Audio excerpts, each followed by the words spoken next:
Welcome to your daily crypto news, where we take a look at some of the news stories going on that affect cryptocurrency. So, our first story, we're going to be looking at Mastercard. As you guys probably know, there's been a lot of issues with different credit card companies deciding whether or not they want to allow cryptocurrency. But as you can see in this article here on Tokenexa, Mastercard has decided that they are going to permit cryptocurrency transactions. However, there is one caveat.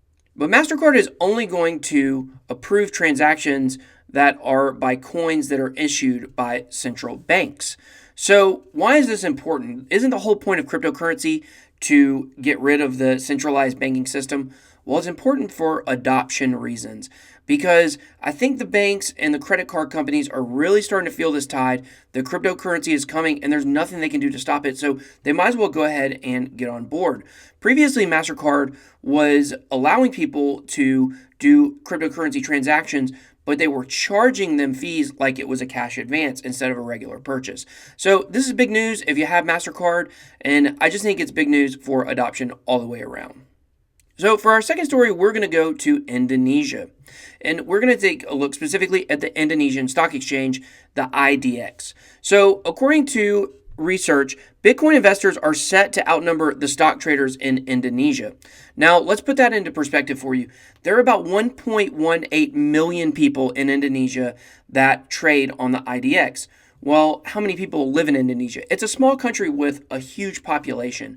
So it has about 260 million people in that country. So as you can see, they're not real excited about their stock exchange. And of course, it's been around for quite a while.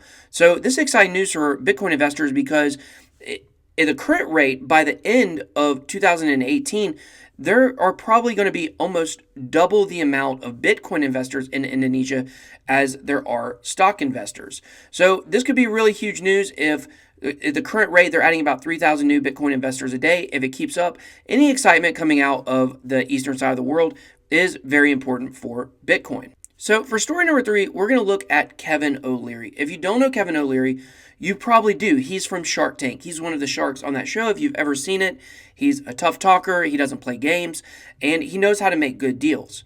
And if you look at someone like Kevin O'Leary, who has a lot of money, hundreds of millions, billions of dollars, anyone in that level, unless they inherited all of their money, then there's a great chance they're a visionary. And he can kind of look ahead and see what's coming. Kind of like we talked about with Mastercard, where I think they see what's coming, so they're making changes. Kevin O'Leary actually says that he believes that cryptocurrency coins will replace small cap stocks. So this is huge news. And if you look further in this article here, he's talking about a $400 million cryptocurrency investment that a hotel is going to make to come out with its own coin.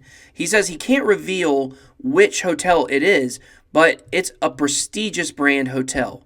And so this is big news. Just the more adoption that we have, the further things are going to go. In cryptocurrency, you can do technical analysis. You can look at a lot of different things. But at the end of the day, right now, the news is driving the market. So stay up to date with all the news. Watching our channel, we're going to give you some news every single day. And that is your daily crypto news.